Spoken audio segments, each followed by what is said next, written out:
Good evening guys. आज हम पढ़ेंगे व्यक्ति भिन्नता के बारे में। और जैसा कि कल हमने पढ़ाया था वातावरण और वंशानुक्रम और वातावरण के बारे में, उसी प्रकार से एक नया टॉपिक लेते हैं, व्यक्ति भिन्नता। इससे भी क्वेश्चन काफ़ी आते हैं यूपी टेट में। ये बहुत ही मोस्ट इंपॉर्टेंट टॉपिक है। चलिए शुरू करते हैं। व्यक्ति भिन्नता का अर्थ है एक व्यक्ति से दूसरे व्यक्ति शारीरिक संरचना जैसे रूप, रंग, शारीरिक गठन, मानसिक क्षमता, व्यक्तिक योग्यता, रुचि व व्यक्तित्व संबंधी विभिन्न गुणों के आधार पर भिन्न होती है। जैसे कह रहा है कि व्यक्तित्व भिन्नता का क्या अर्थ है। एक व्यक्ति का दूसरे व्यक्ति के गुणों में अंतर ही व्यक्ति भिन्नता है। एक व्यक्ति का गुण दूसरे व्यक्ति के गुण से नहीं मैच करेगा। एक व्यक्ति का रंग रूप का मापन दूसरे व्यक्ति के रंग रूप के मापन से मैच नहीं करेगा। उसकी मानसिक योग्यता, उसकी शारीरिक बनावट, ये सारी चीज़ें एक दूसरे से अलग होती हैं। ठीक है। अब हमारे एक महान वैज्ञानिक है स्किनर। स्किनर क्या कहते हैं कि मापन किए जाने वाला व्यक्तित्व का प्रत्येक पहलू व्यक्तित्व भिन्नता का अंश होता है। अब मापन किए जाने वाला ये एक बहुत ही मोस्ट इम्पॉर्टेंट पॉइंट है। मापन से क्या अर्थ है कि हम एक व्यक्ति के रंग, रूप, लंबाई, चौड़ाई, ऊंचाई को मेजर करते हैं, कंपेयर करते हैं। किससे कंपेयर करते हैं? तो किसी दूसरे व्यक्ति से कंपेयर करते हैं। ठीक है। अब कंपेयर ही करना नहीं, उसको मापन, उसको एक मापन के तौर पे, एक मेजरमेंट के तौर पे भी हम इसको रख सकते हैं। उसका व्यक्तित्व के वो भी उसके सारे पहलू को, सिर्फ एक ही नहीं, उसके सारे पहलू को, उसकी मानसिक, शारीरिक संरचना, मानसिक गुण, उसके व्यवहार, इन सारी चीज़ों के प्रत्येक पहलू पर हमें गौर करके उसको मापन किया जाना ही स्किनर ने ये अपना कथन दिया है और इसे ही व्यक्तित्व भिन्नता का अंश माना है। अब एक महान वैज्ञानिक हैं जेम्स ट्रेवर के अनुसार क्या है, एक समूह के सदस्यों में औसत से शारीरिक तथा मानसिक विशेषताओं का विचलन ही व्यक्ति भिन्नता कहलाता है। अब औसत की बात कर रहे हैं ये जेम्स ट्रेवर। औसत क्या है? औसत से शारीरिक तथा मानसिक विशेषता, शारीरिक और मानसिक जो विशेषताएं होती हैं एक मनुष्य के अंदर, उसका औसतन उन दोनों को औसत के रूप में रखना, यही व्यक्तिगत भिन्नता है।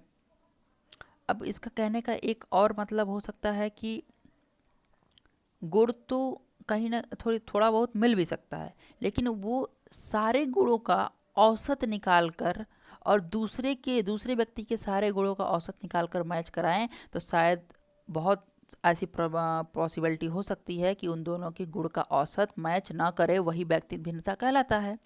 अब इसके दो प्रकार हैं। कौन कौन से? व्यक्तियों में पाए जाने वाली व्यक्तिगत भिन्नताओं का यदि सूक्ष्म रूप से विश्लेषण किया जाए तो व्यक्तिगत भेद दो प्रकार के होते हैं, व्यक्तिगत भेद और सामूहिक भेद। ठीक है। व्यक्तिगत भेद में क्या है? व्यक्तिगत भेद को दो भागों में बांटा गया है। अंतर व्यक्तिगत भेद, इसका तात्पर्य है विभिन्न गुणों में भिन्न व्यक्ति परस्पर एक दूसरे से भिन्न रखते हैं, जिसका आधार शारीरिक संरचना, बौद्धिकता, व्यक्तित्व, रुचि आदि हो सकता है। अब जैसे अंतर व्यक्ति, जैसा अंतर से ही समझ में आ रहा है कि यहाँ दो लोगों की बात हो रही है। अंतर हम जब कब करते हैं? जब कोई दो चीज हो, दो वस्तु हो, तभी हम अंतर करेंगे। दो लोग हो, उनके गुणों में अंतर करेंगे। तो अंतर व्यक्तित्व भेद का मतलब ही यही है, जहाँ पे दो लोग होंगे, विभिन्न गुणों में विभिन्न व्यक्ति परस्पर एक दूसरे से भिन्नता रखते हैं। यानी कि दो लोग, पहला व्यक्ति का गुण दूसरे व्यक्ति से अलग होगा, दूसरे व्यक्ति का गुण जो है कि पहला व्यक्ति से अलग होगा। ठीक है। तो ये दोनों हर एक पटल पर, हर एक तरीके से एक दूसरे से भिन्न होंगे, यही है अंतर व्यक्ति। अब आते हैं सेकंड नंबर पे। सेकंड नंबर में क्या है? अंतः व्यक्तिक भिन्नता। अंतः व्यक्तिक भिन्नता में क्या है कि अंतः व्यक्तिक भिन्नता से अभिप्राय है व्यक्ति स्वयं में निहित विभिन्न गुणों में भी अंतर कर सकता है। अब यह है मोस्ट इम्पॉर्टेंट पॉइंट जिसको हमें समझना है। इसमें क्या है, अब देखिए कंफ्यूज होने की जरूरत नहीं है। ऊपर क्या है कि अंतर व्यक्तिक भेद और अंतः व्यक्तिक भेद, ये दोनों में थोड़ा सा डिफरेंस है। अंतर में बात हो गई दो लोगों के अंतर की, लेकिन अंतः व्यक्तित्व भिन्नता का मतलब होता है कि आपके अंदर उपस्थित, आपके ही अंदर उपस्थित वे गुण जिन जो एक अंदर ही अंदर आपके अंदर ही वह भिन्न होंगे। जैसे देखिए, पढ़ना एक गुण है, ठीक है, आप पढ़ने में अच्छे हैं, एक गुण है। लेकिन आप किसी एक विशेष सब्जेक्ट में अव्वल हैं, लेकिन आप एक दूसरे सब्जेक्ट में अव्वल नहीं हैं। यह एक व्यक्तिक भिन्नता के अंदर अंतः व्यक्तिक भिन्नता को दर्शाता है। जैसे यहाँ लिखा भी हुआ है, जैसे विभिन्न स्कूली विषयों की योग्यताओं में अंतर। जैसे आप ऐसे समझिए, आपका अगर गणित अच्छा है तो यह कोई ज़रूरी नहीं है कि आपका संस्कृत भी अच्छा हो। गाइस, समझने वाली बात है। यह कोई ज़रूरी नहीं है कि आपका गणित अच्छा है तो आपका संस्कृत भी अच्छा हो। यही है अंतः व्यक्तित्व। आप बाइक चलाने में बहुत ही एक्सपर्ट हैं, तो यह कोई ज़रूरी नहीं है कि आपको कार चलाना आता है, या फिर आपको कार चलाना आता भी है तो आप उस कार चलाने में निपुण हैं, अच्छे तरीके से माहिर हैं। यह कोई ज़रूरी नहीं है, लेकिन यह स्किल की बात है। आते हैं दूसरे नंबर पे, जिसका नाम है समूह भेद। विभिन्न समूहों में अंतर का होना समूह भेद के नाम से जाना जाता है। जैसे बालक वर्ग, बालिका वर्ग में भेद होना, जैसे कुशाग्र बुद्धि एवं मंद बुद्धि में भेद होना, संस्कृति के आधार पर भेद होना। अब देखिए, इसको समझने वाली चीज़ें, पहला हम लोगों ने पढ़ा व्यक्तित्व भेद।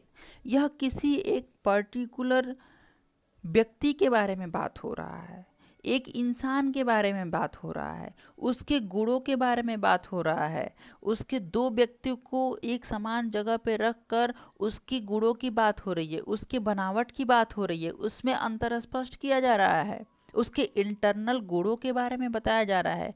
मगर यहाँ पर समूह भेद में, इस समूह भेद में यह चीज़ें अलग हो गई हैं। अब अलग कैसे हो गई हैं? यह एक पूरी ग्रुप की बात कर रहा है। जैसे अंतर कैसे हो सकता है? बालक अलग वर्ग के होते हैं, बालिका अलग वर्ग की होती हैं। बालक और बालिका में अंतर, यह एक समूह भेद का नाम है, ठीक है। जिस तरीके से पुलिस में और आर्मी में अगर अंतर कर दें, कुशाग्र बुद्धि यानी कि तेज बुद्धि वाला बालक और मंद बुद्धि वाले बालक में भेद कर दें कि तुम तेज हो, तुम मंद हो, इस तरीके से। उसी तरीके से हमारी संस्कृति के आधार पर भेद होना, जैसे सनातन धर्म, हिंदू धर्म अलग है, मुस्लिम धर्म अलग है, इस तरीके से भेद, यानी कि समूह में भेद करना ही क्या कहलाता है? सामूहिक भेद। अब आपको कुछ और चीज बताते हैं।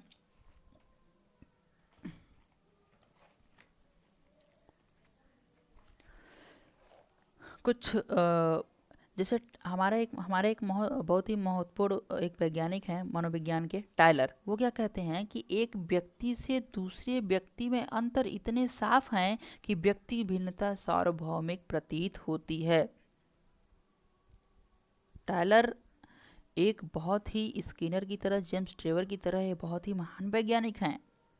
टायलर यह कहते हैं, टायलर ने एकदम स्पष्ट कर दिया कि एक व्यक्ति से दूसरे व्यक्ति में अंतर इतने साफ हैं कि व्यक्ति भिन्नता सार्वभौमिक प्रतीत होती है। मतलब व्यक्ति भिन्नता जो है कि हर जगह प्रतीत होती है। क्यों प्रतीत होती है? कि एक व्यक्ति को खड़ा कर दो, दूसरे व्यक्ति को खड़ा कर दो, इन दोनों व्यक्ति के गुणों में, या दोनों व्यक्ति के फेस में, दोनों व्यक्ति के पर्सनालिटी में, दोनों में अंतर आपको साफ साफ दिखेगा।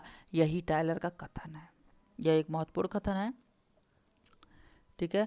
अब व्यक्ति भिन्नता के क्षेत्र की विभिन्न क्षेत्र हो सकते हैं। जैसे धर्म के आधार पर हमने अलग कर दिया, लिंग के आधार पर अलग कर दिया, आदत के आधार पर, रुचि के आधार पर, वंशानुक्रम, वातावरण, व्यवसाय, आर्थिक स्तर, ये सारे कैटेगरी हैं, ये सारे क्षेत्र हैं। इन सारे क्षेत्रों में हमने व्यक्ति भिन्नता को हमने समझा दिया, अलग कर दिया।